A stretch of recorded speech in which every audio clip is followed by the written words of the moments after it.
Well, welcome everyone. My name's Philip Goad and I'm standing in for Professor Hannah Louie, who is joining us, I think, online. She's not well this evening and apologises for not being here. She's the sort of major DOCOMOMO representative for Victoria. But welcome to the first DOCOMOMO slide night in a long time. So normally we've held these at the Robin Boyd House in Wall Street, but we thought we'd just do it here to make it very informal and relaxed. And we may go back to Wall Street. We'll just see what happens. But before I begin, I'd like to acknowledge the traditional owners of the land on which this event is taking place tonight, the land of the Wurundjeri people, and pay my respects to their elders, past and present. So it's a slide night. It's meant to be very relaxed. So being behind a podium isn't very relaxed. But we have four speakers this evening. And we have a PhD student, Tianchen, who's going to be talking about Ian McKay beyond the Sydney School. Last year, Tianchen did a fantastic project about Sydney architect urbanist Ian McKay, and his work, I think, needs to be known more to a broader national audience. I've just come back from Cambodia, and we'll talk about Cambodian modern and an architect called Vann Molyvann, who I knew nothing about, but I know now a little. And then to finalise the evening, Michele, Summerton and David Wixted are going to be giving us dispatches from DOCOMOMO International in Valencia. Lucky enough to get there last year. Okay, Tianchen, up to you. Good evening, everyone. I'm Tianchen. I'm to present my last year honors year research program here in McKay, and the aim of this research program and project is to discover the very rich and colorful early formative experience of Sydney so-called the Sydney School architect in McKay, and to illustrate his diverse interest in the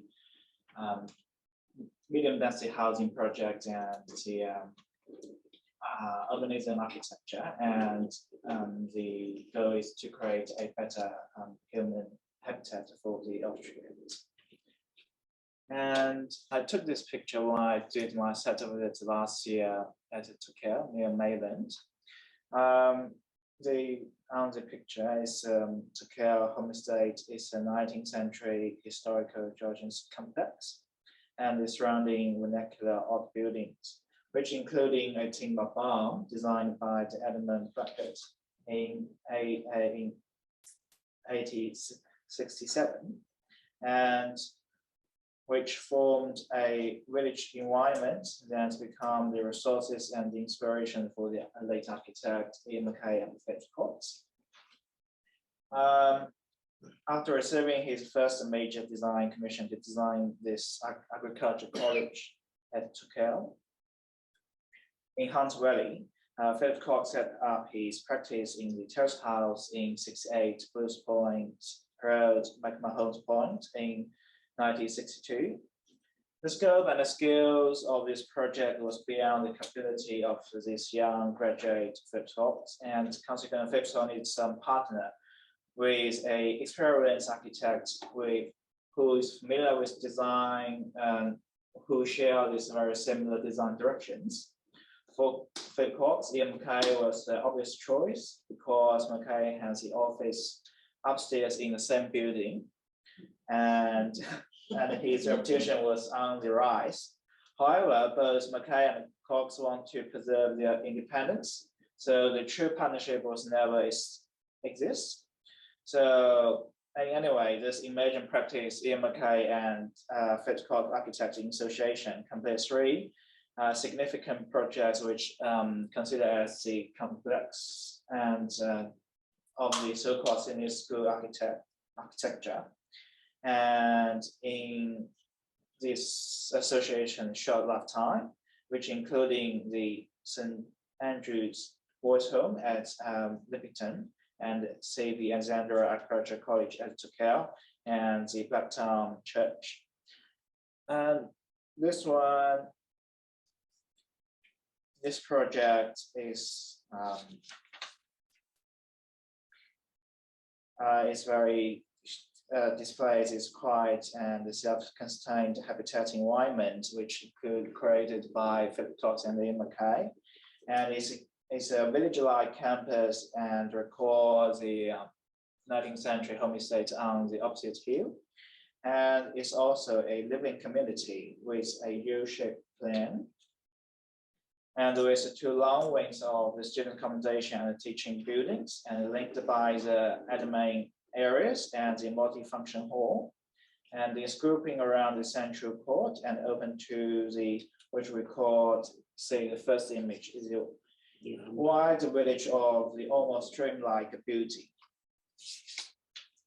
And the initial concept for the Tokelau College, including this clustering of buildings, which allows architects to have this loose extendable plan and also integrate with the landscape. But the later final project is including a series of the human scales courtyards enclosed by the low-roofed cloisters from pictures here. And with these long columns alongside these covered ways, and with these paved courtyards and got these dark ruffles, and which displayed and records on the East Asia vernacular architecture, especially Japanese architecture, which was the interest of Ian McKay. He gained this discovery from his Sydney school friends, the late Peter Muller and Adrian Sanders and Bert Reed. And those are the famous pictures of the Tokelau took by the Max Japan in 1965. It shows this dramatic structure of the central chapel and got a lot of construction reference with the bracket barn of the Tokelau home estate.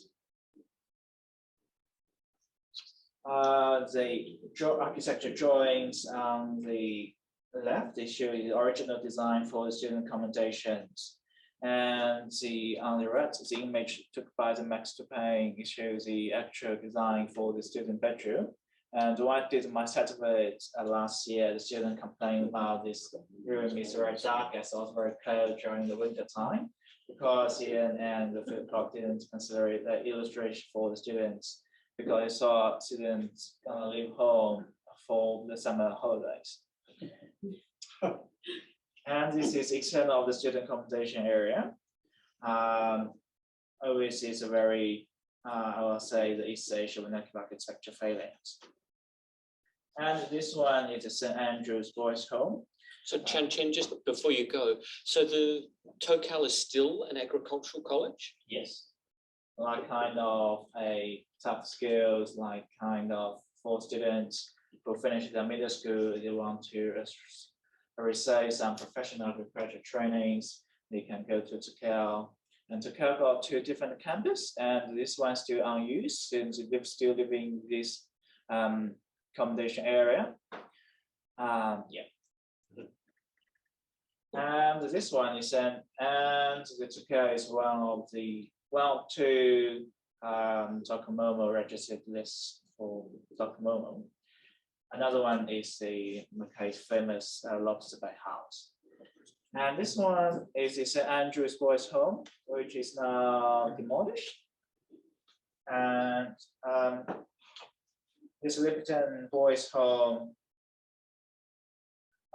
integrated with the existing colonial timber farmhouse at the central from this architecture plan. And the McKay and the Cox trying to create something as homely, comfortable, and warm as possible. And most particularly something where the boys have a sense of ownership and to continue practice feelings of the home estate.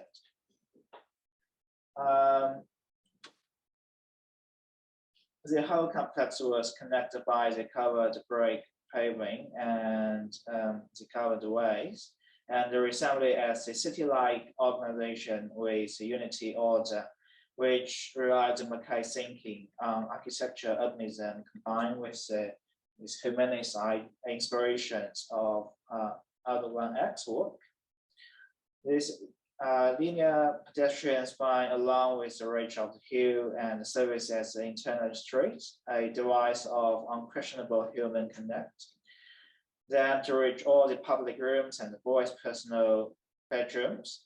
The intention of the build homecoming integrated McKay to design the accommodation wings as a place as a kind of a rehabilitative space and relaxing space for these naughty boys, demonstrating this his domestic and progress consideration for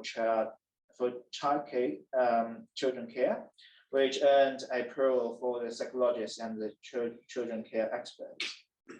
And it's also the next to paint a photograph shows the internal space of the boys' bedroom and the dining hall, which shares a very similar timber construction as to Takeo. And Philip Cox and McKay also finished his Blacktown Church in Sydney. So all these three major projects display this, can be seen as the back-forward side of the Sydney School is anti-technology and illustrating the typical philosophy of the familiar with the Sydney School. The modest aesthetics generated from the combination of the arts and crafts approach to the structure, and the use of the nature materials and integrated building form with the landscape. But also, it's also avant-garde as it demonstrates that the capability of this original style can be applied to the large institutional architecture as against for the internationalism in the 60s and 70s. And the origin of the Sydney School ideas come from the 1961 exhibition of modern Sydney School domestic architecture. And the McKay house, designed by McKay for his own occupation, was one of the house charged with the people in Melbourne and architects with unfamiliar. In contrast to the overall impression of the rationalism and the functionalism in the post-war modern Melbourne house, the 15 single-family house designed by the Sydney architects and forms displayed in this exhibition demonstrate a distinctive style that has developed in New South Wales. This house has a strong connection with the local landscape, and this is McKay designed for his own family, and share very similar with his friend Bruce Rickard, who take this strong influence by Frank Lloyd Wright's organic architecture and his architecture style. And this is internal space of McKay House. But this is the recent picture just provided by Scott Robertson, and Scott did this renovation for the McKay House in 2003, and to replace the whole roof. And this is Allen House at Moncola. Also illustrates the typical philosophy and atmosphere of the Sydney School architecture. And is created by the different series of the rooms and with the break on the flat roof to provide internal with more light. And is net photography by the David Wall. But at the same time, the Hill House touched with the release from the organic Sydney School style through the Ian's very experienced gesture of the form and structure. The strongly expressed roof shelves the space beneath and reinforce the overwhelming dominance of the structure as a base of the concept of the building, creating the common space and then open plan layout along with integrated with nature through these glass screens.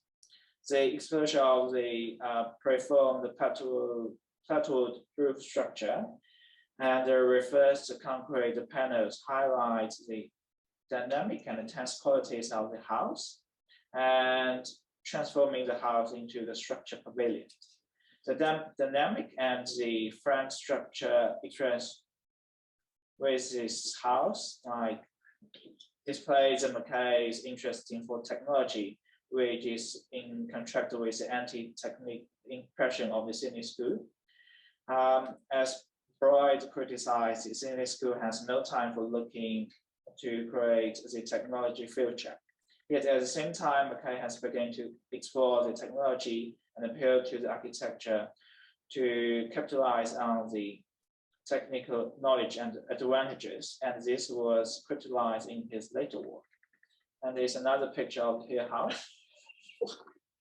Unfortunately, I didn't find any architecture drawings for this house, and this historic image is downloaded from the McKay's own website, and even McKay's widow, Helen McKay, didn't have a very knowledge about this house.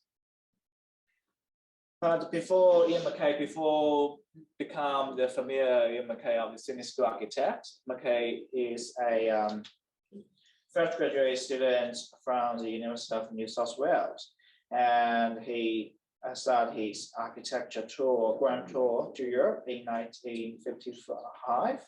So this overseas journey was unique in that after periods of working in London, McKay attended the CM meeting X in Dubrovnik with his fellow Australians in August 1956.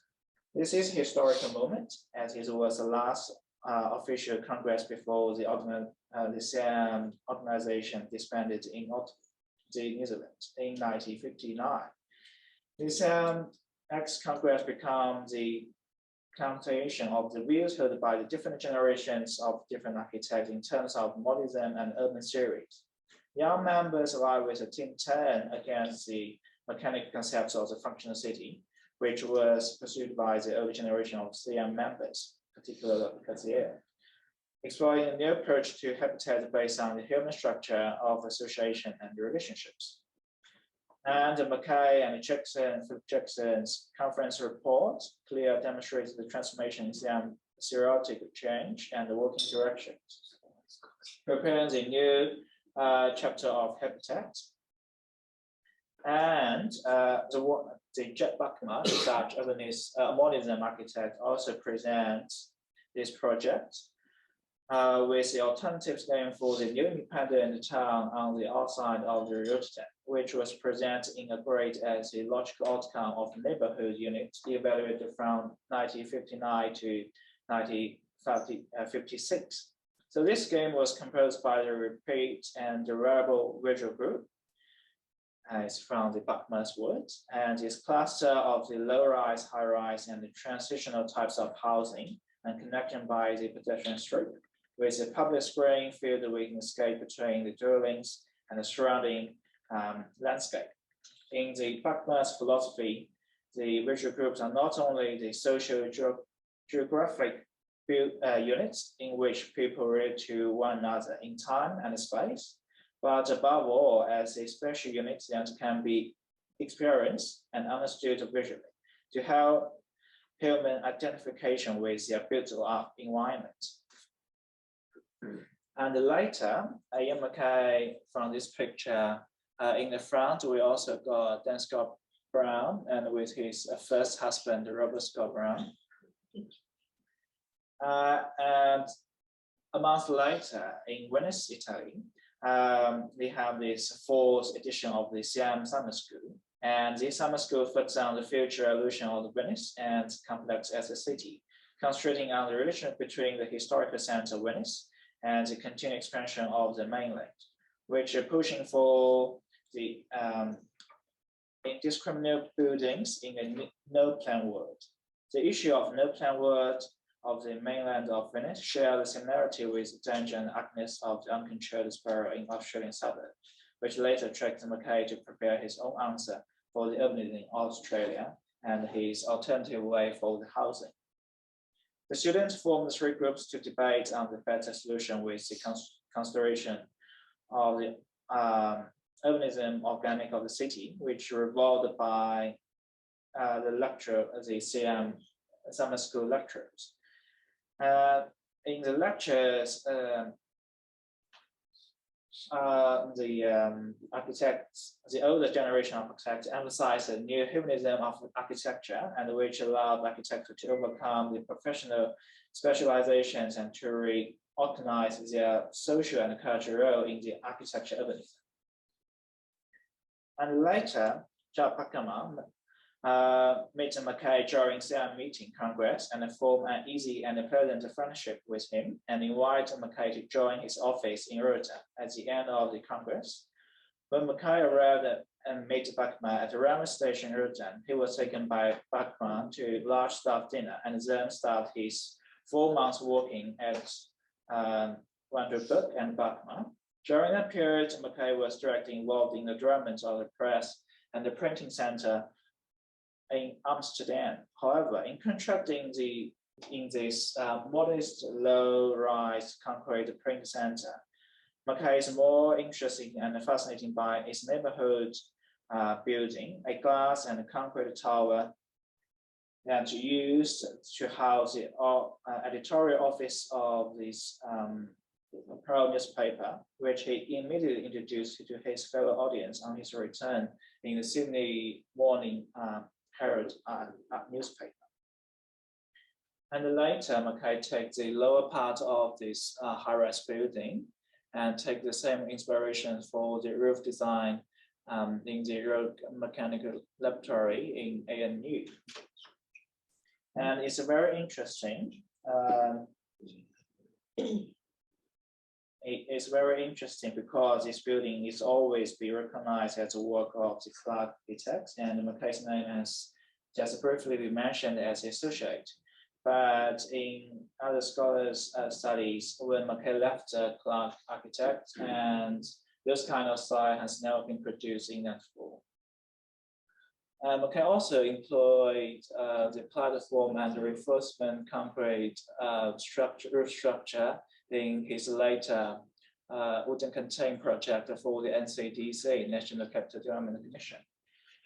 So McKay also created very similar ideas of creating this communal space to give the maximum internal space like the hill house. And so Tianchen, is this still here? It's been demolished. Of course.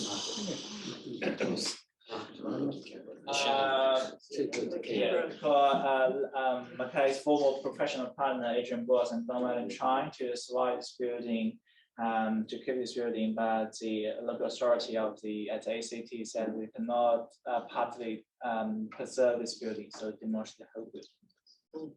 And this showing the floating sense of this plateau wood and reinforcement concrete roof structure, and this internal space of the wooden container. And after his return to Australia, McKay also started his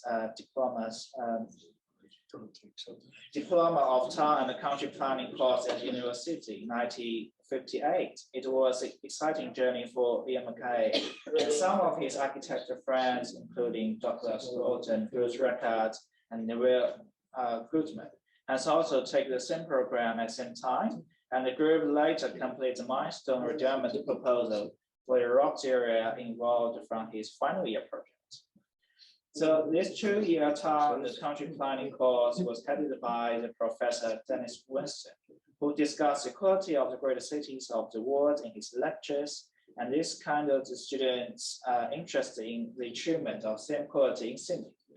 McKay and his fellow architecture friends undoubtedly was inspired by Winston and put some of his thoughts into practice. McKay's group project for the rocks was based on Winston approach to redevelopment, boldly whipping out the existing urban fabric and historic context. This student project evolved into a vast human-scale redevelopment scheme by refining the original design and incorporating the accommodation as required, becoming one of 4 schemes submitted by land lease to the 1961 New South Wales government around competition for the rocks redevelopment.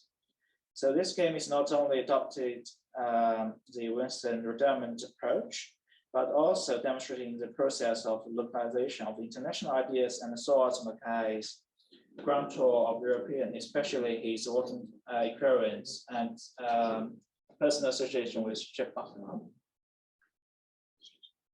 So the scheme for the rock settlement was generated by main of the clusters, and also with very similar ideas with Bachman's first pedestrian shopping center in Europe, designed by the Van Bachman in Europe in the 1950s.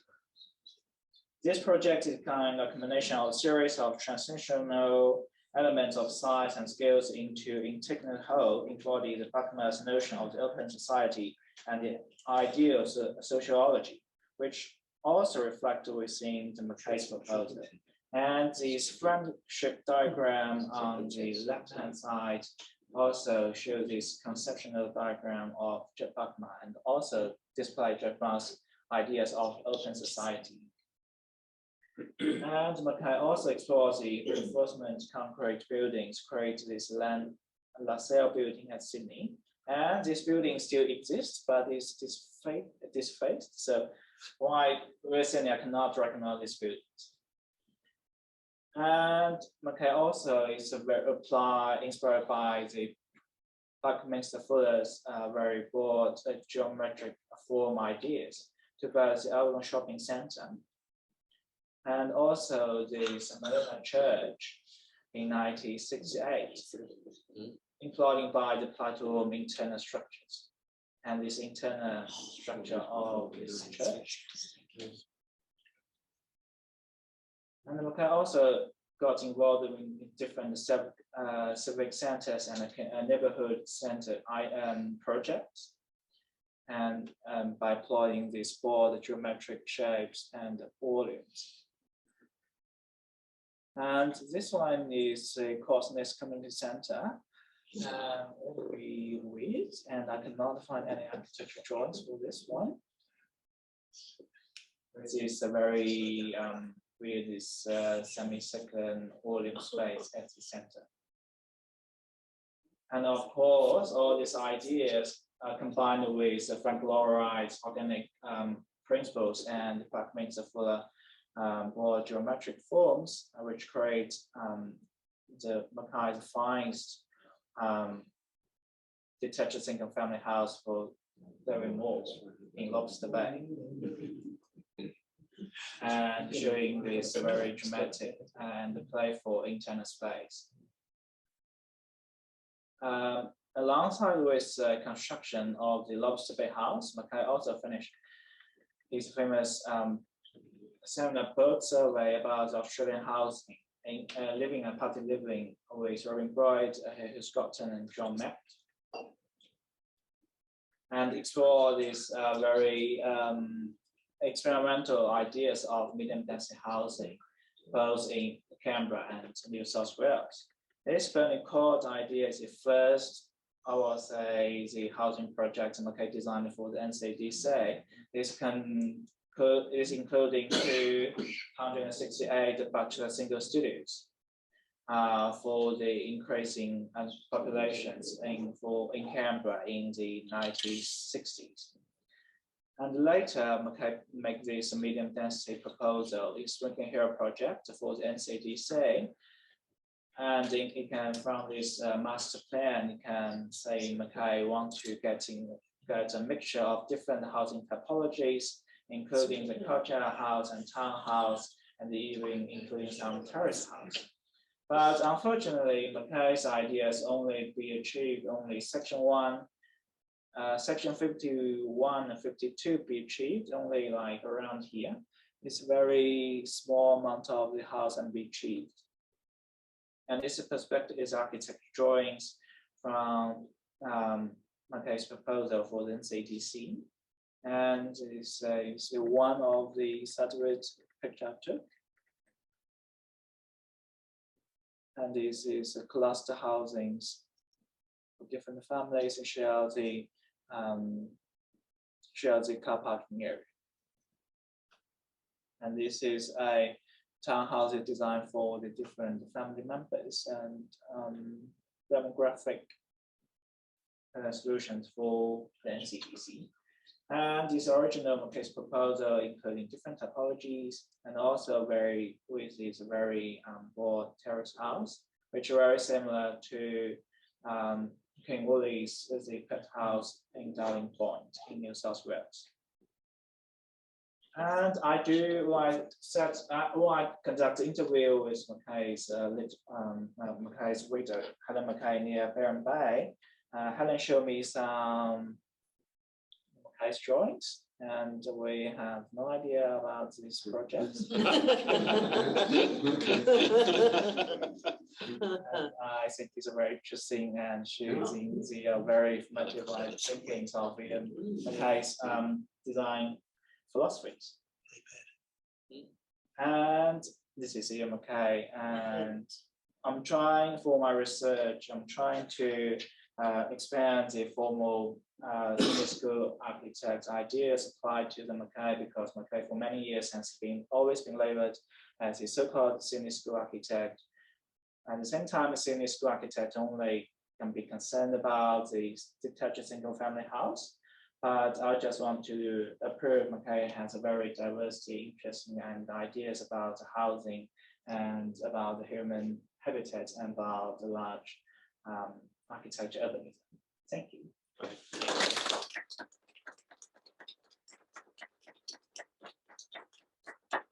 Thanks, Tianchen. Any questions for Tianchen?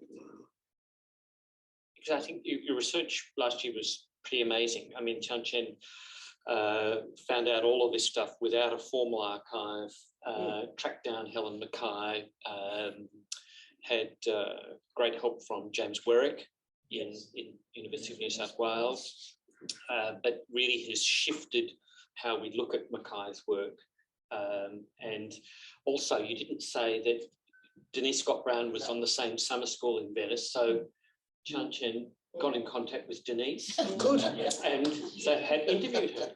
Yes, online, I Zoom at the midnight of Melbourne time. And Denise is very smart and talking about all his early experience back to the 1956 in many summer school, and talking about her late education in University of Pennsylvania with Louis Kahn, and lots of very meaningful conversation, I'd say. Thank you. Terrific.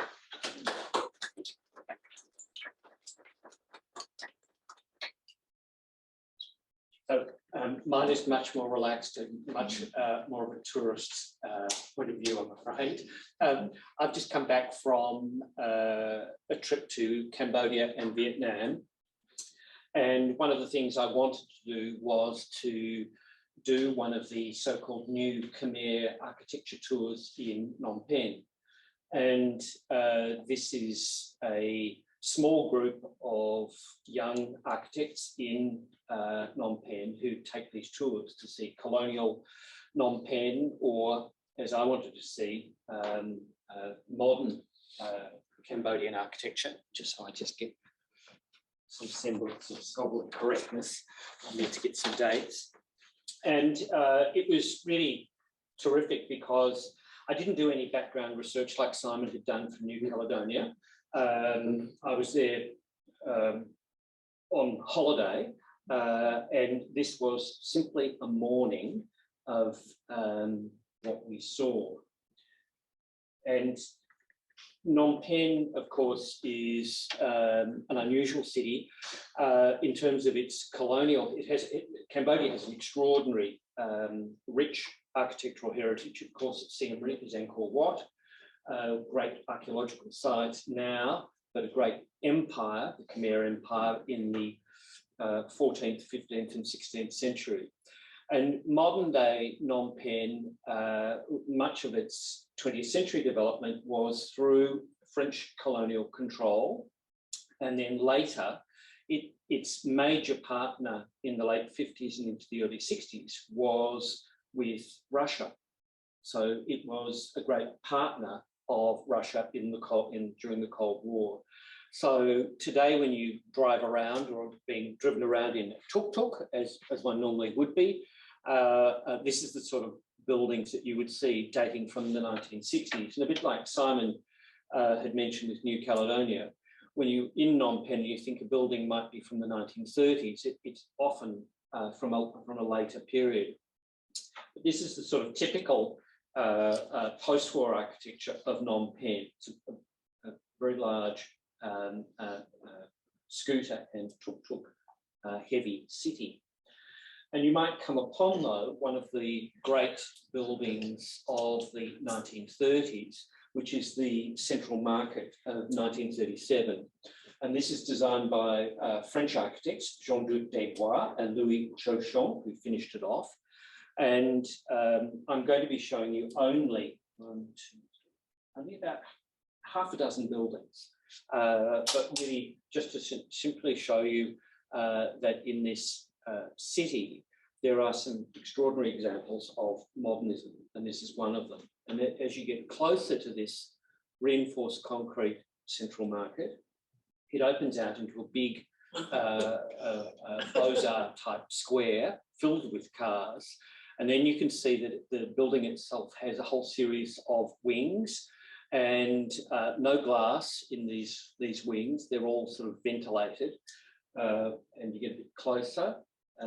So these are the market wings, and it's had additions on the outside, these lower reinforced concrete vaults that you see in the foreground.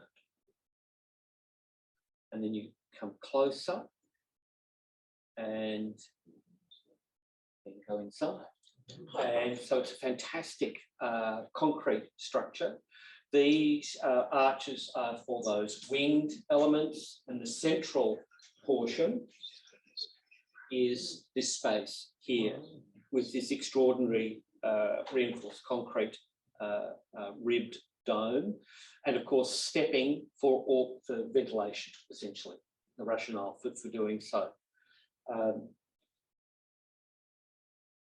And a really exciting space from the 1930s. In terms of the French in this part of the world, they basically were in Cambodia, Laos, and Vietnam. That was Indochina. And many of you probably already know this. And much of their sophisticated architectural work was centered on Hanoi, which was the administrative center. So Hanoi is the place you want to go to if you want to go and see French colonial architecture of the 20s, 30s, and 40s. And Phnom Penh and Laos are less sophisticated, but I think in some respects more interesting because they show less of that colonial influence. Now, the person that I was keen to see, and the reason I wanted to go on one of these little Khmer architecture tours, was this person, Vann Molyvann. And here he is on the left in his youth, and in his dotage on the right. And a great figure. There's a huge research project going on, continuing on. Yale University was involved in the early stages, but there were scholars like Helen Grant Ross also involved, a whole lot of people involved in documenting the history of Vann Molywann's career and his buildings, many of which no longer survive, but he is regarded as one of the heroes of post-war architecture in Cambodia. And this wasn't on the tour, but I asked our guide. So you go on one of these tours, it's you, a tuk-tuk, and one or two people, and that's it. So it's great. And you spend the whole morning, and our guide was a fellow called Daro in his late 20s, recent graduate, and knows a lot about Vann Molyvann. And I said, look, I really want to go to the office as well, the house. And this is the Vann Molywann's house and office on Mao Zedong Boulevard. And this dates from 1966. It's now a car showroom and was in, it was in ruins up until about a decade ago. You can see the image on the top right, shows you what it should look like and what it looks like today. And you go around the back. We weren't allowed inside at all. But there's Daro, our guide, the fellow with the shoulder bag, talking to the security guard while Anna and I would try to take photographs discreetly round the back. But the chief client for Vann, Molyvann, he was very lucky. He was educated in architecture in Paris at the École des Beaux-Arts, was influenced by the work of Le Corbusier, obviously, and he came back to Phnom Penh with a second wife, who you see there on the left, and his main client was the king, Norodom Sihanouk, on the right. And through that patronage, he gained a whole lot of commissions, partly because he did a very traditional national memorial on one of the main avenues in a traditional Khmer style, but then was given a whole series of commissions to modernize Cambodia and modernize Phnom Penh. And one of the key early commissions that he got was this one, the Chak Tomuk Conference Hall of 1961, which still exists. And so it's quite a small conference hall, but includes these very steep roofs of traditional Khmer architecture. So it's this blend of tradition and modernity that we're seeing here down the side, and it includes even the stupa-like pagoda at the back. And then as we go round, this theme continues round the back and round the side. And we were there on a Sunday. This wasn't on the tour, but we managed to get in there because it was on a Sunday, and the caretakers and their families were having lunch at the back and let us wander around. But the building which was the first one on this Khmer tour was this one. And this is the Olympic Stadium, which Norodom Sihanouk commissioned Vann Molyvann to design for the Southeast Asian Games. But it was to be in a huge Olympic, of Olympic proportions. And the design's very interesting because if you look at the corners, so there are essentially 4 coffered parasols, and the column in the corner of the cantilevered seating is a structural support, and it's the down part. So as well. So there are 4 of these major columns which support the 4 umbrellas, and then the seats cantilever to either side, and the holes that you see there are for ventilation as well. So the whole thing again was meant to be ventilating. Unfortunately, there's a Southeast Asian Games are about to begin in, I think, July or August this year, and so they painted it. It was off-form concrete completely. But you can go up the steps and you can see those aluminium, the concertina aluminium is all original, all the louvers for ventilation. We get a bit closer and then we go up the stairs. So the grey paint at least, but it should be all off-form concrete, and the ventilating under the seats is all still there. And then this is where you can see the central supporting column also performing the downpipe. So in the wet season, the pools all fill at the base, and it's all been cleaned and restored, ready for the games. But it's a rather wonderful concept, this downpipe. There's also the central structure to these parasols, which you don't really realise until you make your way inside and then into the central stadium. So there's that central, there's one of those 4 columns, the downpipe, and then you can see the coffered ceilings above, and then the skylights which divide each of the 4 parasols, and then the ventilated seats as well. And it is a remarkable structure. But this is only one part of the whole complex. Because then you come outside into this huge athletic stadium, and again, no one around, but Daro took us through. I'm getting more excited by the minute, as you can imagine, as we get closer. And this was the broadcast little booth, which is a ruin. And I said, Dara, I've got to get inside. And so we climbed up in. No risk. No health and safety. It's all fine. And it overlooks an Olympic scale running track and stadium. It's 38 degrees at this stage too. And then you can see there's Dara and my wife Anna looking out to the stadium. The whole thing is just empty. So we climbed in and had a look around, and then looking back at the stadium itself.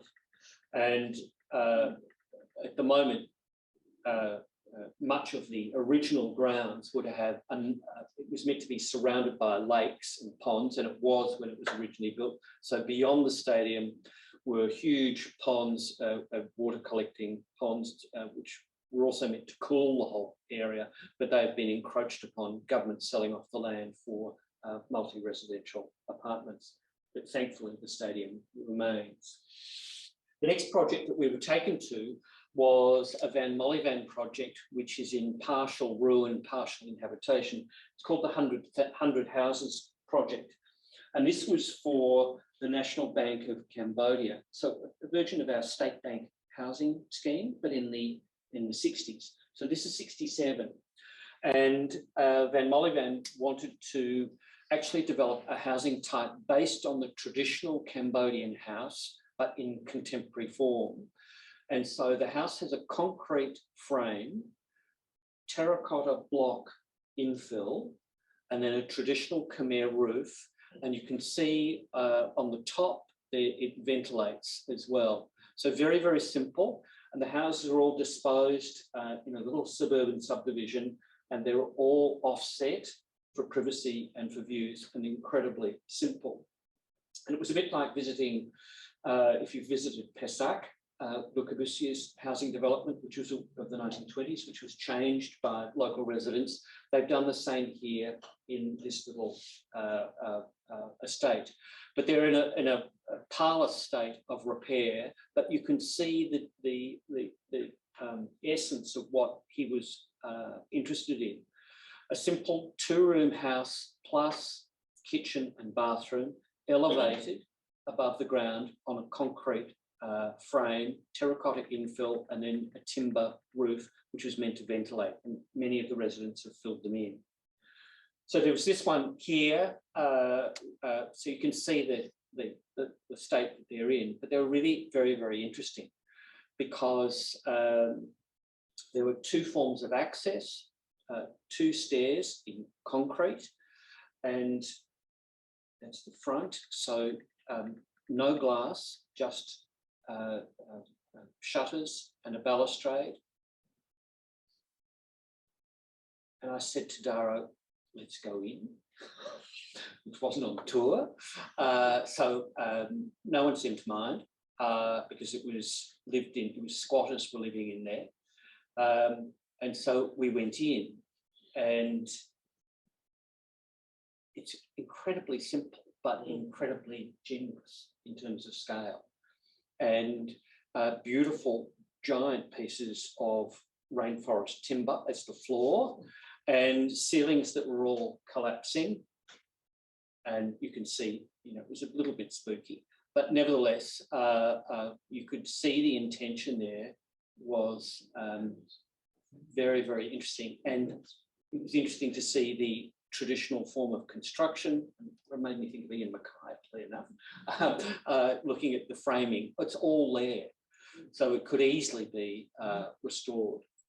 So Molyvann was not only being patronised by the King to do these extraordinary projects like the Olympic Stadium, but also doing social housing. We were then taken to the university, which is the Royal University of Phnom Penh. And this was a university which opened in 1960, so I think Monash University in terms of comparable opening. And this was also part of Sihanouk's idea of modernising Cambodia. The master plan was done by French architects, Leroy and Mondet, M-O-N-D-E-T, and this is their Faculty of Science building. And directly opposite this building was like the sort of Menzies wing at Monash. Directly next to this building was the hall, the main hall. So this is 1967 to 68. So again, this strange time lag. You might have thought this would have been early 50s, but it's a huge series of 3 of these vaulted structures, this huge brise soleil front. You can see there. And then down the side. And then when you get closer, it's pretty good. And then I was shocked, and it has a little cafe attached to it. And then when you go inside, wow, it is quite extraordinary in terms of how it's been kept. They just finished a judo festival there, and it was a great space to be. There are skylights which you don't really see from the outside, but in very good condition. And it's really this sort of signature building. This is where they have the graduations on campus. So this is at Vann Molyvann. The building that, and this is the last one that I'm going to show you actually, that I really wanted to see, this sort of highlight for me, was this building here. This is Vann Molywann's Institute of Foreign Languages in Phnom Penh of 1970 to 72.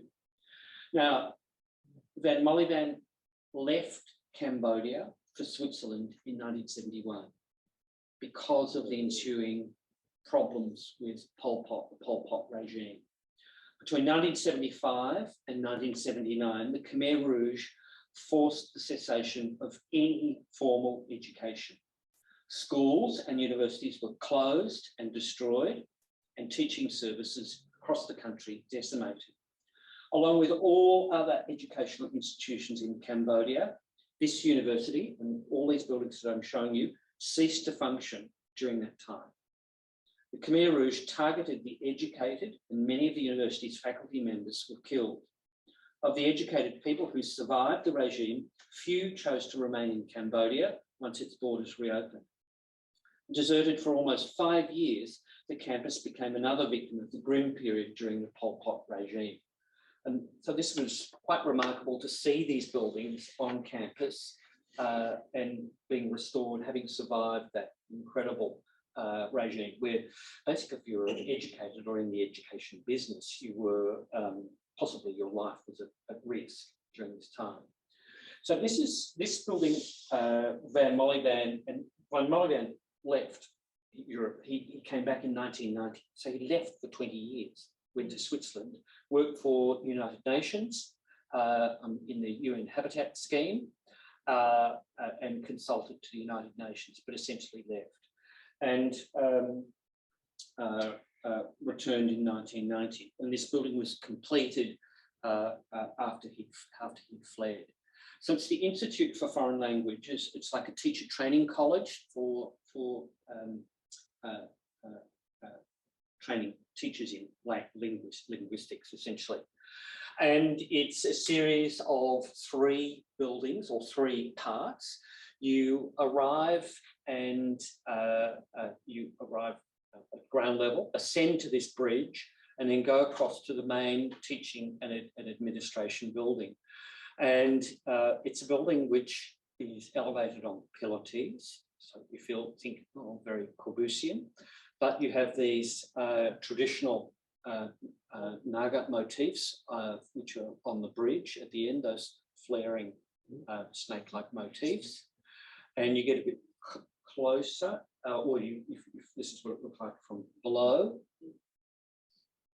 And the whole effort is to do with controlling the power of the sun, of course, many of the sort of strategic moves, as well as using the water to cool.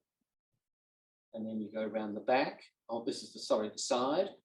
And there's an outdoor theatre and stage and the like. And again, that ventilated seats. And then once you go inside, you have this amazing interior volume, skylit. But then look closely at the stair. They cantilever over off that zigzagging concrete beam. So a bit closer, I think, and that becomes more obvious. It's an incredible structure, how that cantilevers off either side. And the whole building is detailed very smartly with terrazzo tops to the balustrades, and these are metal shutters that can open up the whole building.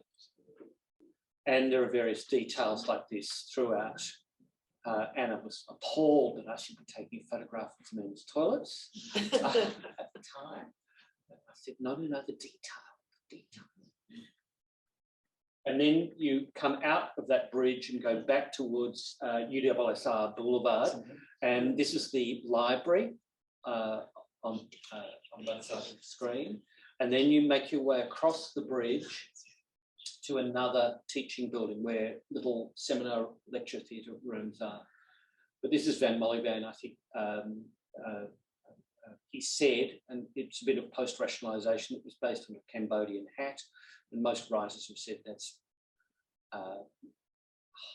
post-rationalisation, but it's more likely to have been to do with the structure itself, a bit like Niemeyer's cathedral in Brasilia, these simple calico-like structural members.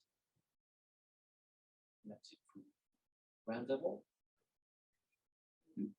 And then you make your way to this building, which is essentially teaching, a linear teaching structure with these unusual roofing elements, repetitive roofing elements. And then you come in through one of those upper level corridors, those grills. And then you go at the back. There are these series of little lecture theatres at the back. Again, louvers everywhere, and these extraordinary baffle structures on the roof. So they're beams that go all the way through, open? Sorry? Those yes, sort of open hollow beams on polygonal the roof? thing, they go the whole way through. Mm. So essentially it's forming like a thermal barrier, essentially, the whole thing. And at the same time, that's a gargoyle, the lower one. So water is spilling out the lower one.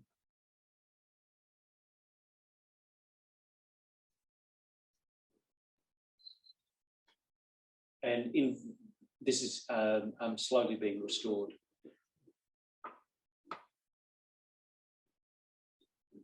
So, and I think this is the last slide, this one here. This is the last slide. Van Molygann's work, we only saw, a very small number of his works, but there's work across the whole country. Much of it is in decay or being demolished or altered beyond recognition. There's huge housing down in Sihanoukville. There are churches dotted all over the country as well. But he's one of those architects, if you're ever in Cambodia, I'd highly recommend try and make a visit and have a look. So thanks. I'm sorry for trouble.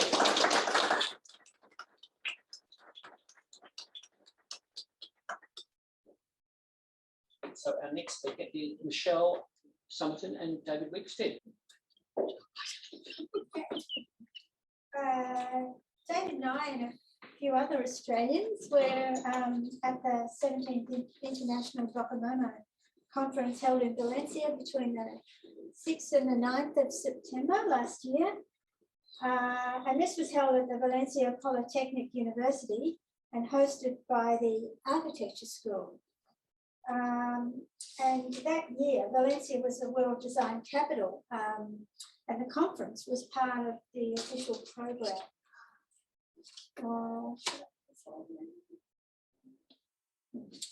The theme of the conference was, well, the title of it was Modern Design, Social Commitment and Quality of Life. It was organised into a program of 8 major sub-themes, which reflected on how the modern movement and design evolved in Europe and other parts of the world. And the themes included explorations into the avant-garde, pioneering women modernists, post-war international expansion, the Latin American connection, cultural identity of Valencia, new materials and innovative technologies, urban design and public space, although they seem to neglect public art, and landscape and gardens. And this is an image here of the kind of brutalist architecture school, which is where we held the conference inside. And there's some of the delegates. So I'm just giving you a kind of brief overview, introducing the conference. And there were a couple of exhibitions held. This was one of them. There were 2 of them. This exhibition explored the relationship between techno music and modern architecture. There were lots of interesting images, but I didn't seem to get the connection. And a lot of people didn't really take notice of it. And here's another fascinating and interesting, nice part of the conference was the paella. And they were in these huge paella pans, dished up at lunch every day, and lots of really nice local wines. And Valencia is the home of paella, because Valencia has this hinterland of agricultural farming and also rice growing, and this is where it all comes from. So yeah, we were nicely situated to enjoy paella. I think I might also point out that at lunchtime you can also get vermouth by the glass, cut with nothing, you just have it straight. So by the time the first lectures after lunch started to occur, people were just kind of hazed by the drinking from lunchtime. No. You were nicely sedated to enjoy it. Sedated. I think the other thing about this site was the university, or this polytechnic, was on reclaimed land that seemed to be from around about the 1980s. And then back across the road, there was an older part of the university from the 50s. And all of the buildings on this part of the site were all very similar. So virtually on the first day that people turned up, people couldn't figure out which building it was that they were supposed to go to. And people like us and several others walked down this laneway, only to discover later on there was a formal way to get to this building that had nothing to do with the way that we came, and that there was actually a formal set of stairs which marked the entrance to the building where that other photograph was taken, that nobody even knew was there. It was very Jacques Tati, and later people were just kind of wandering around trying to work out where they were supposed to go at this conference. And it took until about day 4 before it all got figured out. But once you got in the building, there were circulation problems as well. Yes, you couldn't work out how to get out.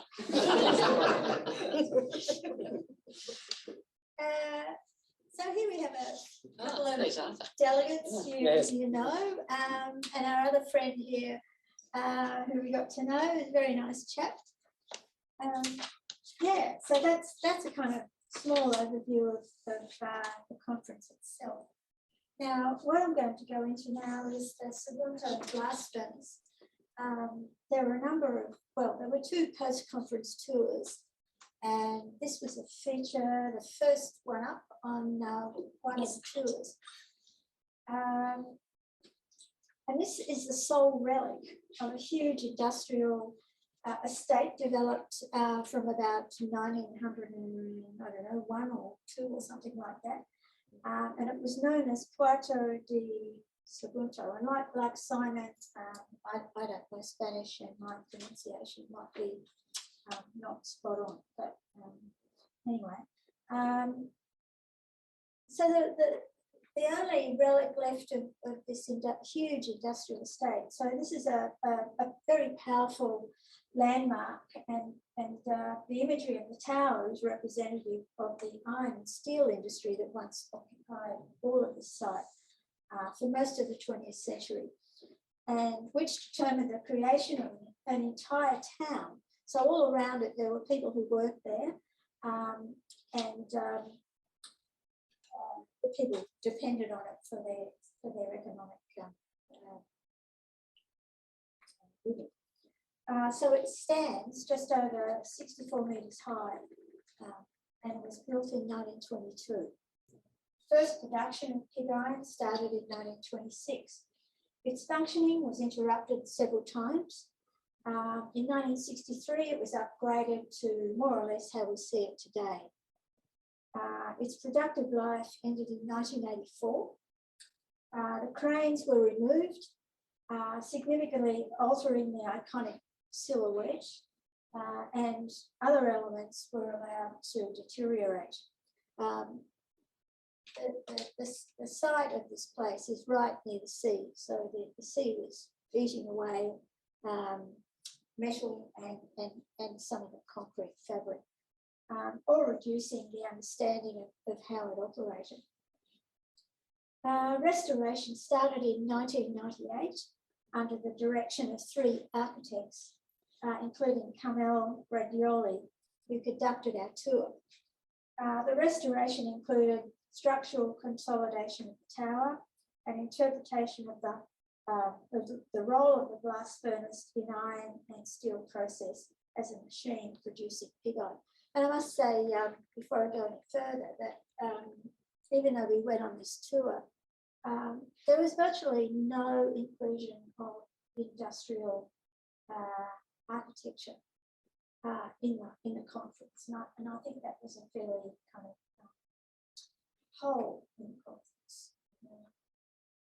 I think the conference was pretty well focused on the avant-garde, fashionable modernist architecture and interiors, and things like this were just not there. So did the architects who are responsible for the restoration also do? That's not. Yeah, I'm getting on to that. Yeah. Shush.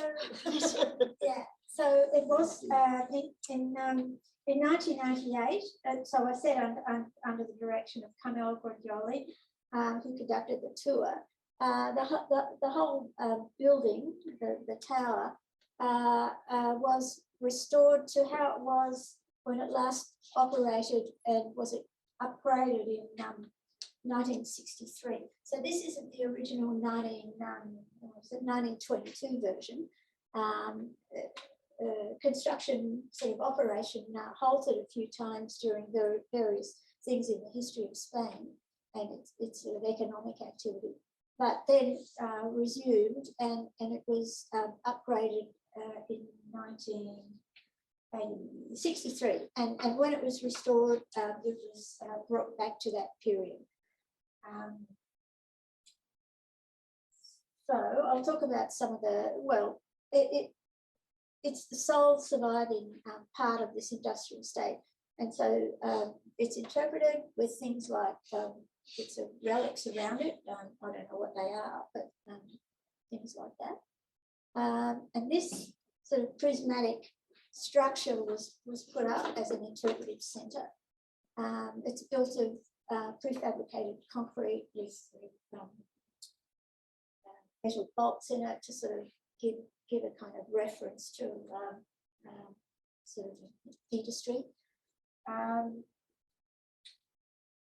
So yeah, let's move on to the next, and you see other objects, artifacts around it as well to give some sort of setting to it. So here you have the back of one of the prisms, and you see the sort of stepped cantilever back on it. And inside there's a lecture theatre where functions can be held and where talks can be held. And also you see this railway line, which I think has been reinstated. I don't think it went on that sort of trajectory. But that brought in coal and things like that. And then there were actually two railway lines. One brought things in and one brought out the pig iron and steel from the blast furnace. And here we have a couple of delegates. The person you only half see is Michael Gunn, who's a member of DOCOMOMO. He lives in Sydney. Then we have our friend here. And then we have Kamal Dodoli, who was involved in the restoration and who conducted our tour. And the whole things there that we can talk. Where they stand is in the not the Rate prison building, but the other one. I'll probably get onto that one. No, probably I don't show it. Yeah, the other building. Not this one at the side, but the other one. That actually provides you with a view to the actual blast furnace tower. And there's a bridge that comes out onto the tower, but at the moment, visitors cannot access that. There's some problem with it. So we were only allowed to go into this first building, into the second building, but not across on the bridge.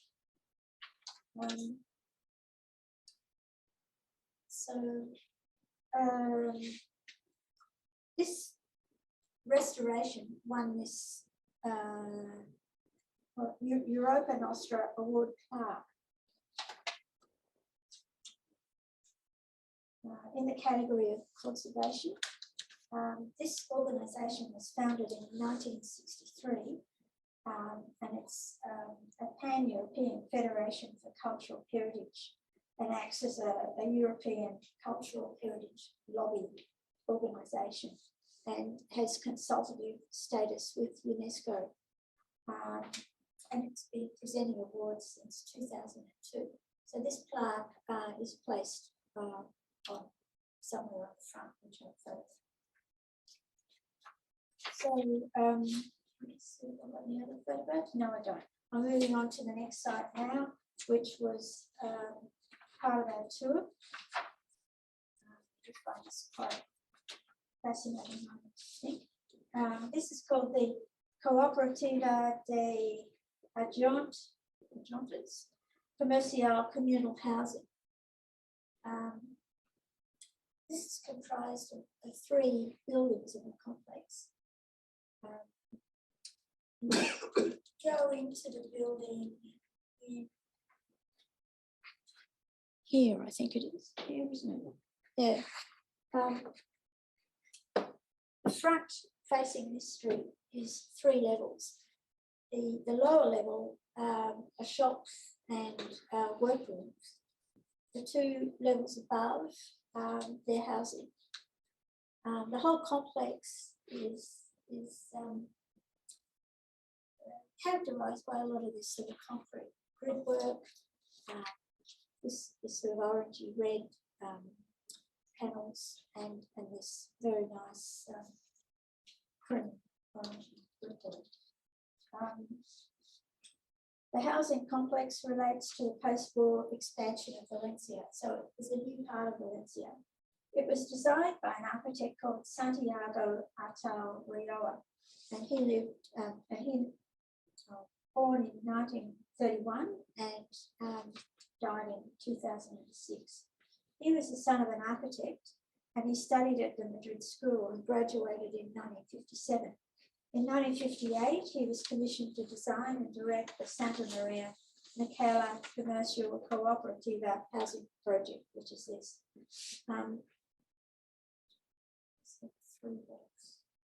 It's a 3-block complex, and you can see the 2 other blocks here, but I'll just go back. And you enter through that entrance that I showed you before. You enter through here. The complex is recognised as a high point in Valencia's post-war architecture. It was built between 1958 and 1961, and the housing is unique for its innovative and conscious association with a distinct modernity, which revived the contributions of pioneer modernists such as Le Corbusier. It's sited on a corner. The 3 blocks are aligned with the edges of the estate, of the site, sorry. So it goes around the corner and to the back.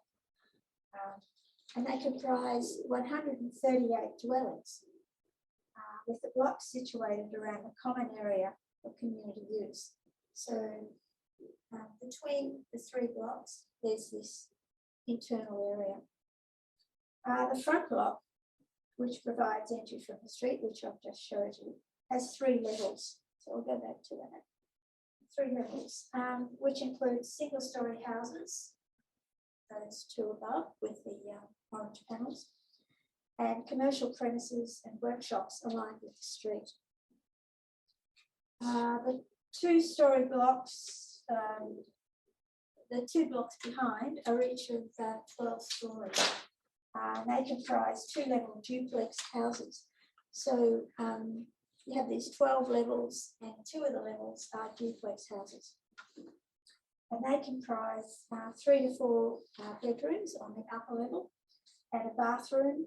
And then on the lower levels, there's a kitchen and living area.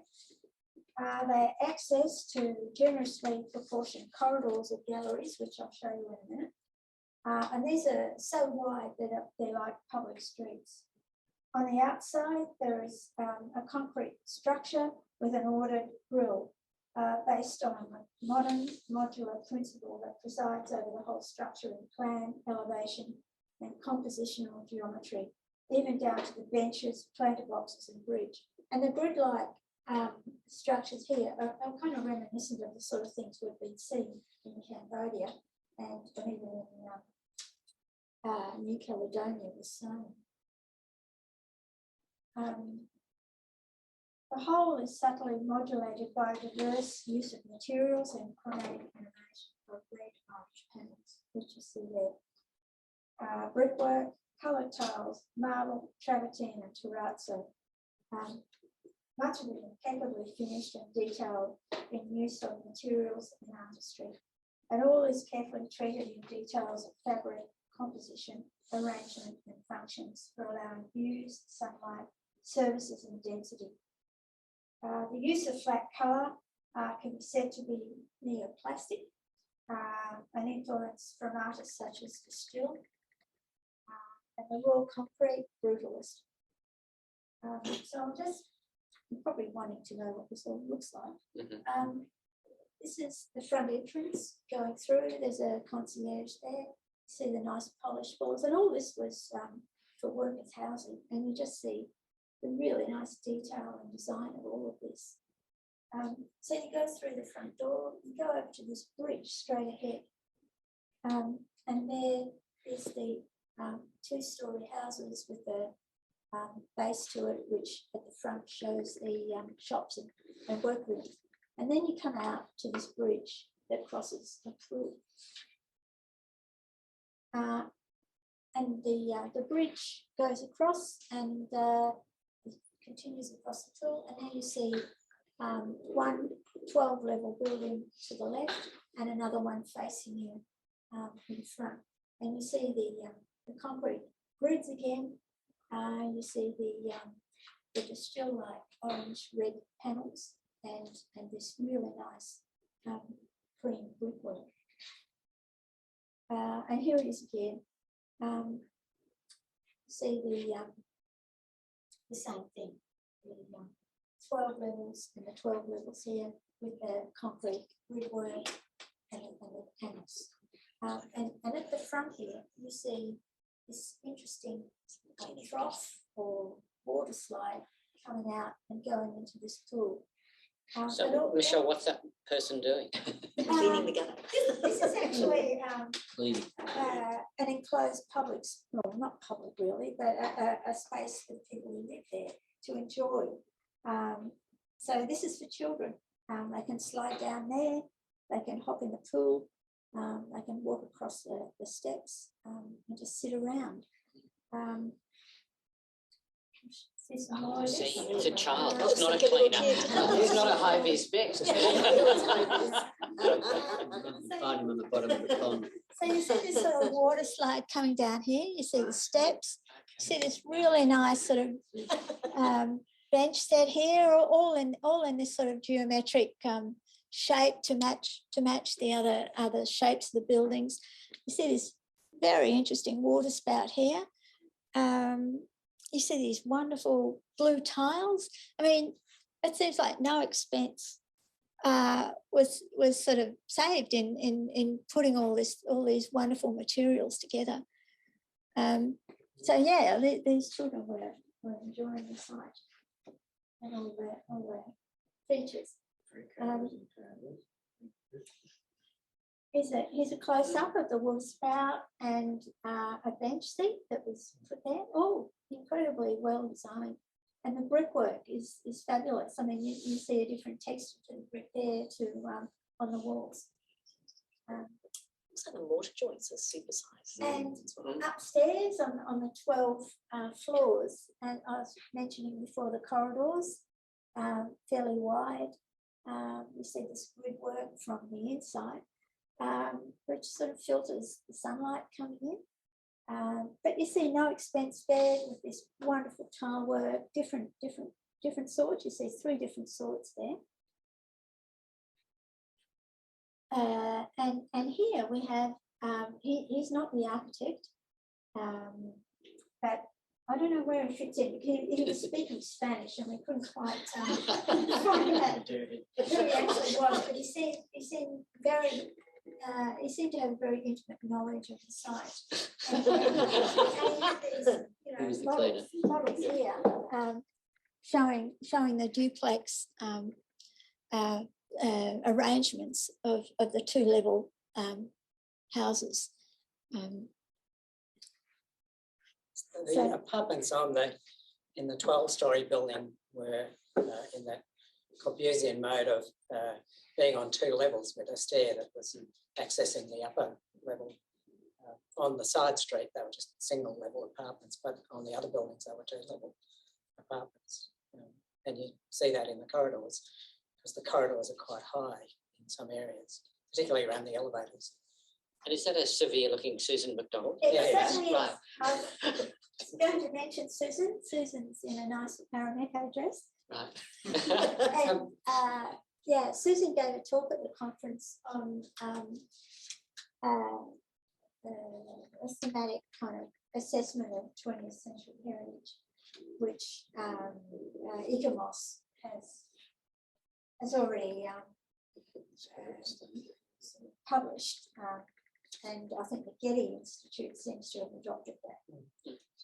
I think also the other takeaway from the conference was that everybody who came from Australia wore a hat.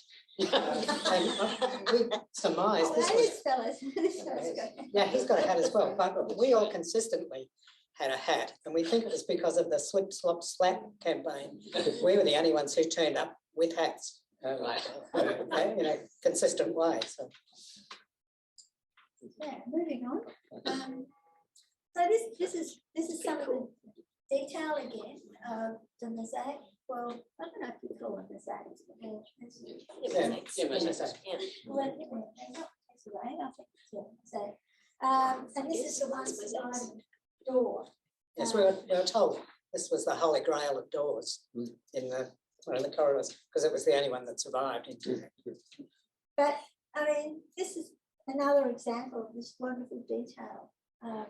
And also you see the illuminated light up the top there.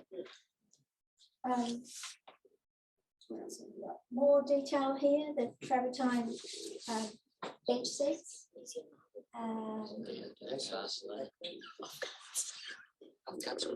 timber panel work, marble, the sconces, fabulous. And there's even this sort of detail here. All unnecessary, but done by this architect. Yeah, so what else? Oh no, I'm going back now. So we're going back to this water feature here. The water is said to be a reference to domestic Roman architecture. I don't know if you quite see that, but that's something to say. The covered walkway across the sheet of water and the stepping stones are said to be reminiscent of Japanese gardens. And the tile work, which is a clear reference, is to Valencian Spanish tradition, which is very rich in Spain. If you go there and see, it's everywhere. I think one of the other things that, particularly us from Australia, were absolutely beside ourselves about was that there were no guardrails around the pool, that children were allowed to play there without any hindrance. That's why it looks so That cool. the stairs didn't have balcony rails, that things were under height, that you could just wander around. Yes, and look at those unsupervised children. Well, they weren't actually unsupervised, their parents were just sitting off to the side. We weren't actually allowed, just on the left there, we weren't actually supposed to take any pictures of the pool because of the children playing it. But it just absolutely got to us that you have so much simple detailing without the kind of regulations that we have to go through here, you know, and come up with such a fabulous setting. Yeah, all unnecessary, but done. And I must say, this architect gave up practicing as an architect after this building. It's like too much. He didn't get on well with people. He wanted too much in his designs. And I think he went up to London at some stage and worked on Heathrow Airport. I don't know, seriously depressed then. Yeah.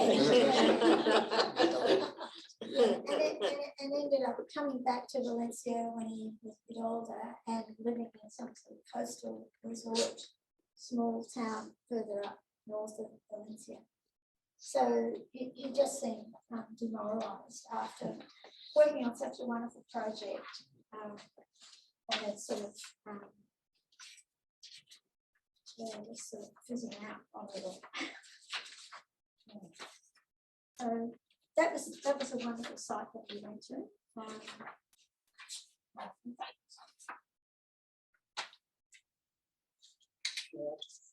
Is that all on plan? Yeah.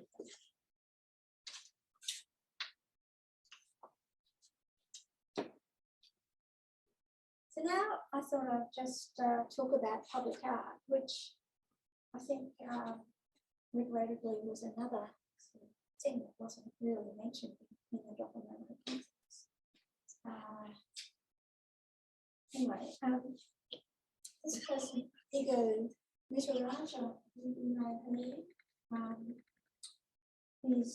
a very well-known Polish artist who works in sculpture. And as I said before, Valencia was the 2022 World Design Capital. And for that, Valencia's City of Arts, which David's going to talk about, designed by Michele, had all these sculptures brought in. There's 15 of them. And you get the feeling that they were meant to be designed for the setting and they're permanent, but they weren't. They were just brought in for a short period of about a year. And there's some more. They stand between about 2 and 5 meters high, and they're sort of postmodern. They're fragmented. They refer to ancient Greek and modern sculpture, that express this sort of different symbolism and a sense of deterioration and suffering. So we get some more here. I'm showing close-ups of them. David will probably show them in their setting with buildings around them. Some more. They're incredible. Is he Spanish? Polish. No, Polish. Oh, he's dead as well. Yeah, yeah, it's dead.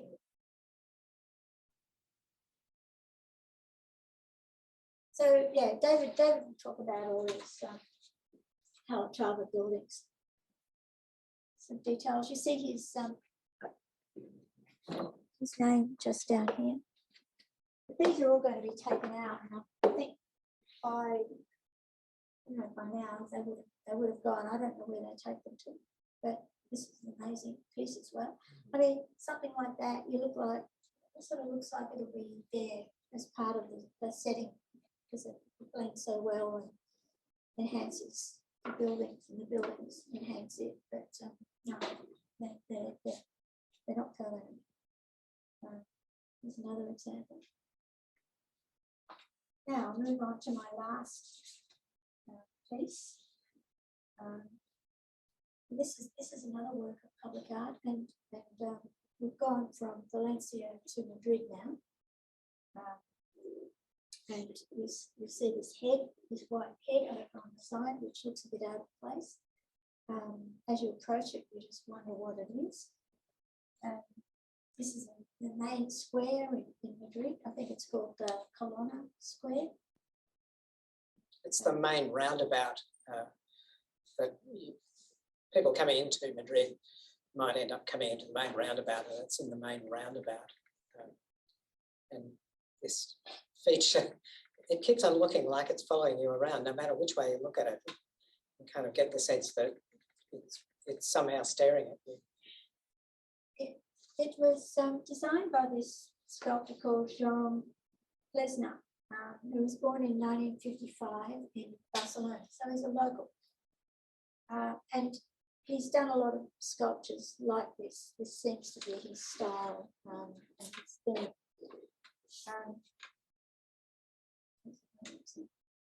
incredible. And they're very ethereal, and they're made all the more evocative by their setting in a public space, and they're sort of animated by the city. Yeah, I'll probably end there.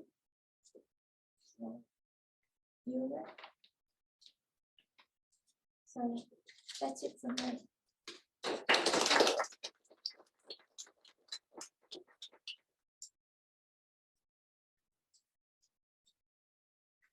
Thanks. I think something Michele didn't say was that those tours were the Saturday end tours to the conference. And there had been another one on Thursday, the 8th of September. And the news that the Queen had died on that day made it sort of like wildfire through all half a dozen of us English speakers. So on that particular Thursday, we'd gone over to the older part of the university, which was closer to town, and the conference was held in the kind of newer lands that have been reclaimed, and where they put up a lot of very almost identical brick buildings that the architecture department was in. But further back towards the city, a couple of blocks away, were the 1950s buildings, which were quite interesting in themselves. But I'm not going to talk about that. I'm just going to go to something that we went to on the Saturday after we'd been at the Sagunto blast furnace. And that blast furnace was about 15 kilometres north of the city, up along the coastline, where a lot of port work had developed, but now has also ceased. So there's still some old port buildings up there. Now, inland from there, about 20 kilometres north of the city, was this place called Chester Workers' University. And this is where childhood goes to die. And I say that because under Franco, agricultural colleges were set up, and the architect for this place, which is one of the bigger ones, had developed about 3 others in the area around Madrid, at Las Palmas, Toledo, and some other town that I don't know what it was. But this Chester was to be one of the larger ones, and it was supposed to take in children during their teenage years and turn them into agricultural workers.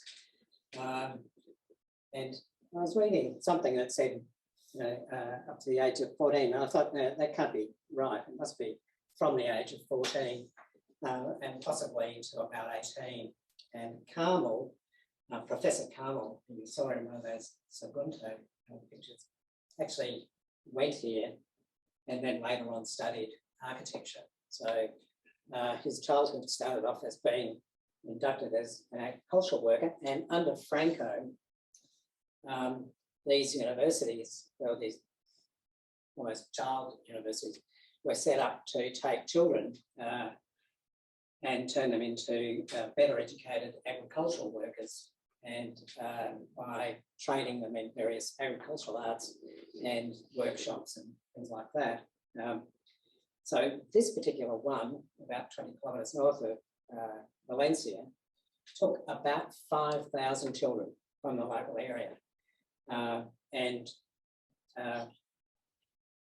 At this workers' university, there was a whole complex of buildings, but we only saw a couple of them. And I'm not sure what's happened to the other ones, whether they were taken over by another agency or somehow incorporated into something else, or what the story is, because we're only taken to a couple of them, and a conservation plan for this site only mentions the ones that we went to, and what happened to the other ones was never explained to us. So our erstwhile dear leader here, and some people might know, and the person on the left is Tina Gibson, the daughter of Robin Gibson, whose book you did a what's it called? Introduction to, it was about a year ago or 2 years ago. Yeah, it's just been reviewed in Sahed's journal. Yeah, 1995. Anyway, so this is the main building, the big brutalist beast of an auditorium building that it is kind of right in the pathway as you come into the site. And it's the auditorium building. It is totally brutalist concrete. And you go up these stairs, but these middle areas where the windows are and the entry doors used to be open. They used to be kind of open balconettes areas, but they had to enclose them because somebody built a motor racing car facility just over the other side, and it's absolutely endlessly noisy. And so they had to fill this in to reduce the amount of noise that went into it. But everything you'll see is kind of concrete, and it's an essay in making Crumbling concrete. It's making crumbling concrete. It's one of the buildings that are not used anymore, and so it's a kind of wasted space. It was built when it was built. It was one of the largest auditoriums in Spain, and you'll see it's quite a nice essay at the entrance when you come into it. You can see it was opened by Franco in 1970. And he died in about 75. And sometime after,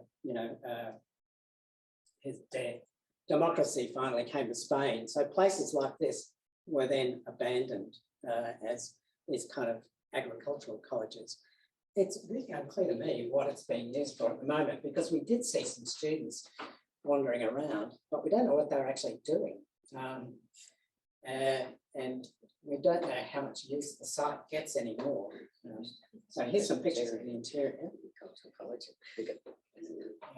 The balcony areas that are now enclosed, and access to the lower levels. More detail. Now this is the auditorium. Obviously, it takes 5,200 people, which is absolutely enormous. It's on a couple of levels. There's a balcony level up above me. It's all concrete apart from the chairs, obviously. They need replacing. And the walls and the ceiling have some kind of canite wallboard on them, and that's backed by some kind of insulation, sound deadening insulation. And the fly tower at the front, or at the end of the picture, we'll just see that from the outside in a minute. So there's some toilet facilities either side, but essentially it was to take 5,000 children in one go and be told what they were going to be indoctrinated about this week. There's another view of that, taken from the balcony areas. As I mentioned before, this one of the buildings that's kind of been abandoned a bit because it needs some work on it. It's got some water damage from a crack in the roof. The chairs need replacing. Probably needs a bit more sound deadening carpet and things like that, and some work on the walls, which aren't in too bad condition, but there's a few areas where somebody's opened it up to have a look at. One of the people working on the conservation plan for the Getty is Professor Carmel again, who went here and was in one of those previous pictures of the Seconto. This is it from partly around the outside. This is a soundboard canopy at the back of the fly tower, which you see on the right. And there's a reason for that. And it's because there's another stage that opens up at the back of that fly tower. This is really quite good. A real fantastic essay in concrete in this sounding board. And this stage is here for outdoor performances and bands and things like that, you know, just ad hoc little performances that might be put on. We'll just go back to there, you'll see it's built against a slope. So there's a natural kind of amphitheatre just going up the slope here. And we go further round there. So now we're on the other side of the fly tower with the ventilating area and some kind of sculpture. And now we'll go back up the hill because the site is set out so that there are certain functions down at one level, accommodation further up, and sports facilities up at the top. And this is one of a pair of circular buildings for accommodation for students. And there were two matching square buildings further over, which we didn't go to. We just had a look at these circular concrete buildings. With an undercroft and pool.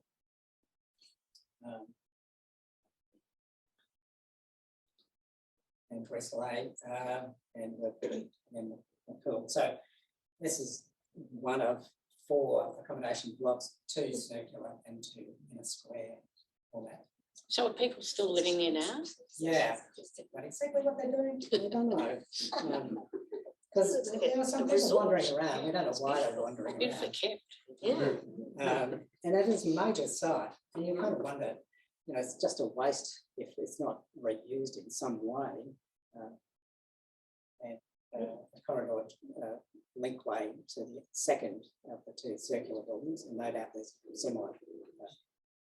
Now, this is back down at the lower level, and the auditorium building's just directly across the road. And on this side of the road is the Senate building. There's nobody there. And there's a canteen. A few people were wandering around, and some other student interaction rooms, but a little bit unexplained, unfortunately. And some sculpture in this sculpture pool, which is, see it close up, it's made of more concrete. This whole site is really an essay in a lot of concrete. And the Senate building and the principal's office here. And there's some cork trees, some very nice Breslay gridding above that lottie, above the lottie. And on the inside, this is the chamber room, and looking in one direction and then looking back. Now, I just want to come back to that wall because it's made of this kind of breeze brick block. It's made in concrete, which we saw in a number of places, not just here, but at the university as well, which is something that you think, oh, I wish we could manufacture this in Australia because it's really quite useful. Some sculpture and this same block work, which can be used, you know, externally, and you can have air pass through it, but also it's sound deadening as well. Well, it traps sound in it and noticeable looks like, we saw this at the university as well, the use of this texture. Well, really think maybe I could make a fortune in manufacturing this stuff. A bit like some of that blockwork that we see in Southeast Asia, and some of those pictures by Philip before. Why can't we buy this in Australia? These kind of blocks. This is on an intermediate level between the accommodation and the lower buildings. This is the chapel, Catholic, obviously. Again, in concrete. One of the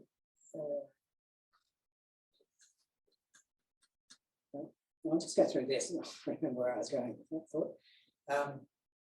And quite nicely detailed.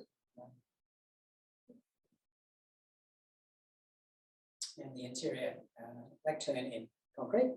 And you'll see more of that same kind of cement brickwork in the sidewalls, which really have a fantastic deadening effect on too much noise. So it's a kind of circular building with that walling going all the way around it, and then this, screen here with some other detailing work. Simple chairs.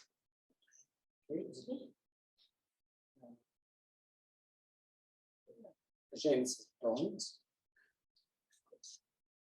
And some stairs behind that screen wall leading down to a lower level.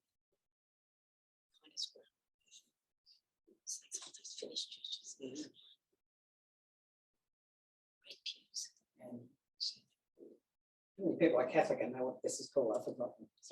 Font. Font. Thank you very much. I think one of the other things that you find out about this place is when I said before, this is where childhood goes to die. I wasn't kidding, because when we're on the bus, we drove past some workshops, and out of the bus, we could see people had been pulling apart motor cars.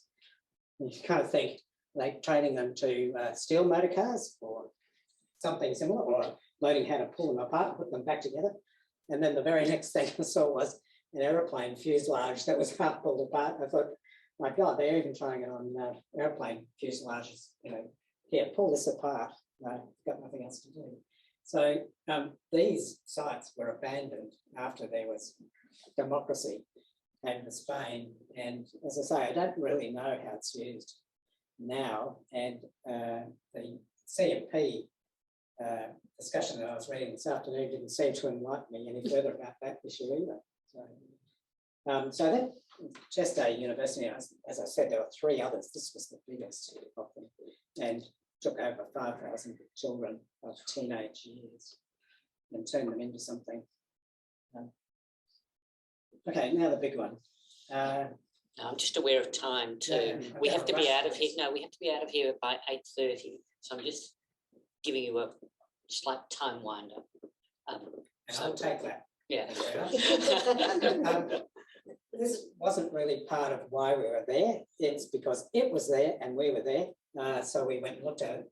And this is one of the 12 most important tourist sites in Spain. And it is the most important tourist site in Valencia. And it is the whole reason that they asked Calatrava to leave, because he spent so much money on it. And you'll see why. It is absolutely enormous. It's part of the riverbed of the Turia River that ran through here, which in 1957 flooded, which made Valencians realise they needed to fill in the river, which they did to stop flooding. And this was the kind of former portage area, so it's quite big. And starting in the 1990s, they estimated that a project could cost about 300 million euros, which would be about 500 million Australian dollars. By the time it was finished, it was close to €1 trillion, at which point the council said, please leave, don't spend any more money, thank you, for us. So he designed most of the things that were here, and if you know anything about him, you can see his architecture is wound through this. And this is the umbracle, the kind of garden house that runs for about 300 metres. It's got about, I don't know, a couple of different species of palm trees which are native, and all native Valencia plants throughout it.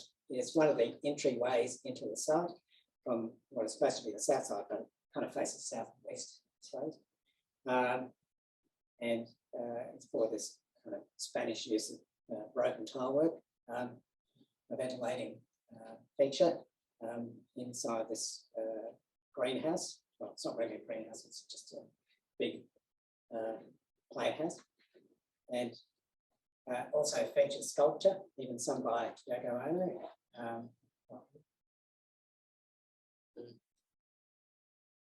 don't know what that is. This is just off the end of that.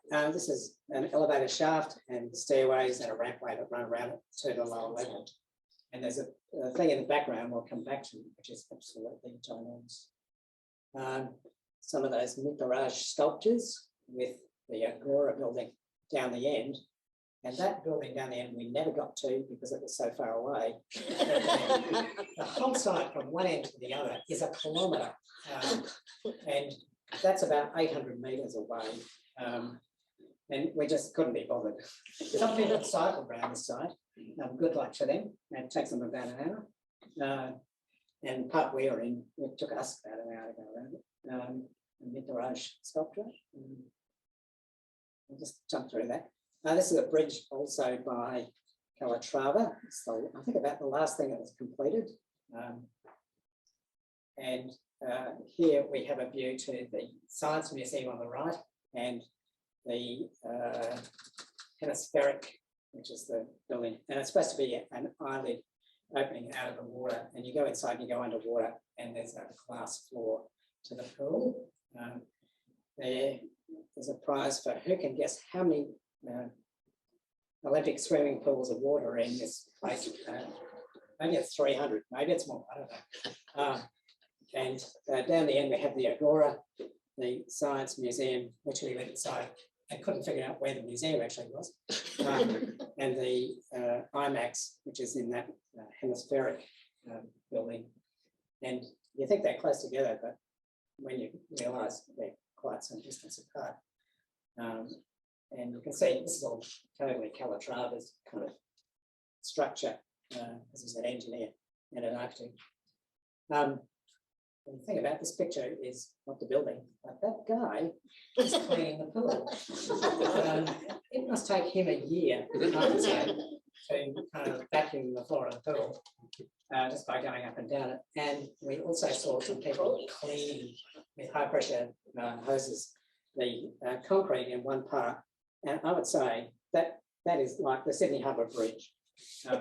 You just start here, you go there, you go somewhere else, you go somewhere else, constantly cleaning off the mold that grows on some parts of the structure. It would be a never-ending job, the same as cleaning this pool. Who knows how much water's in it? A bit of detail. Just looking back to the hemispheric, and see there's some pool here, there's some pool on the other side, there's some pool way down the end, the entrance to the hemispheric. Let's jump through the meterage, but I'm just showing you in context. Now, the building down the end is the rival to the Sydney Opera House. This is concrete and metal shells by something like 3,000 tonnes. And it is gigantic. It's in the shape of a kind of helmet, use your imagination. And it's at the head of this whole complex. That's it there. And that's also getting constant attention to cleaning some parts of it. You can see its pool goes up left-hand side and up this right-hand side. And it kind of references the use of this land as part of the port before it was all filled in. So beyond that is the course of the river, and that's now used as a cycle path that runs up and around the boundary of the old city. This is about the last slide, just showing a bit of detail. So This is really worth going to, but I would hire a bicycle. Reasonably distant. So by the time you went down to the far end, where there's another building in the shape of a lotus by another architect, Candelus, it's about 1 kilometre to get down there yet, and a kilometre to get back, and then another kilometre to walk out to where the tram is. So it's quite a tour, and they do run various things around here. And if you're really that interested in being amused by this place, some time ago, I don't know if you've ever watched Richard O'Wadi and Travel Man, he and another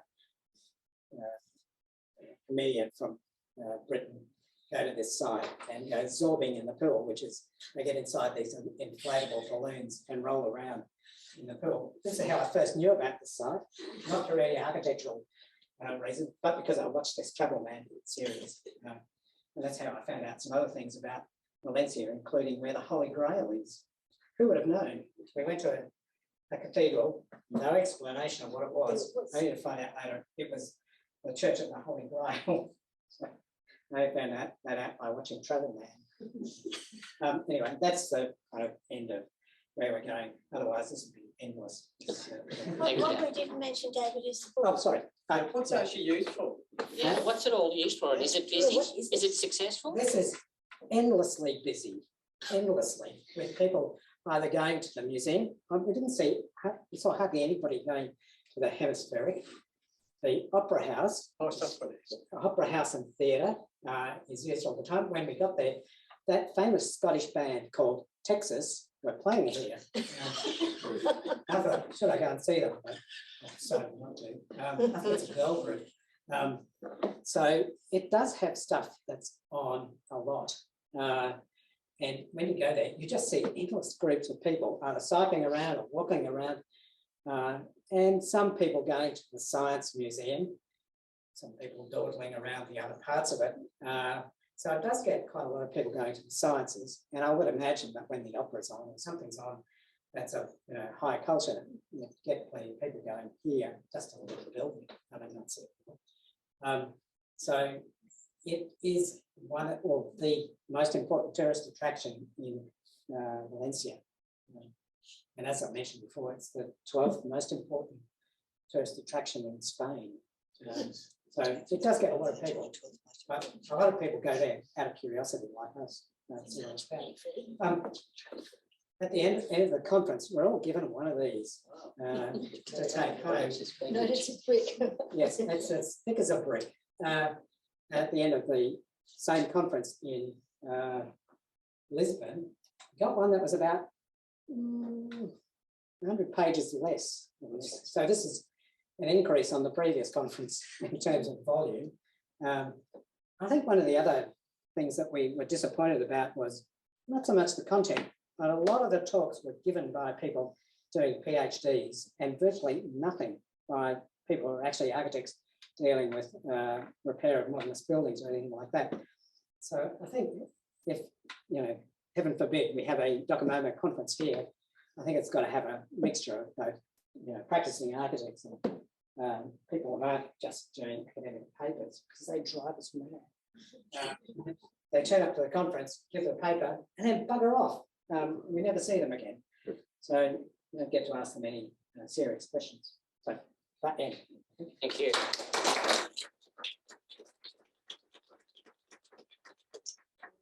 Thanks, everyone. Thanks to all of our presenters. Simon, if he is still online, Tianchen, and David and Michele. So thanks very much. Please, I think Theo, we're probably here till 8:30 and then we have to go. Is that about right? Yeah. And so we'll keep you in tune for another slide night when it comes. But thanks, everyone. I hope you enjoyed it. Thank you. Thank you.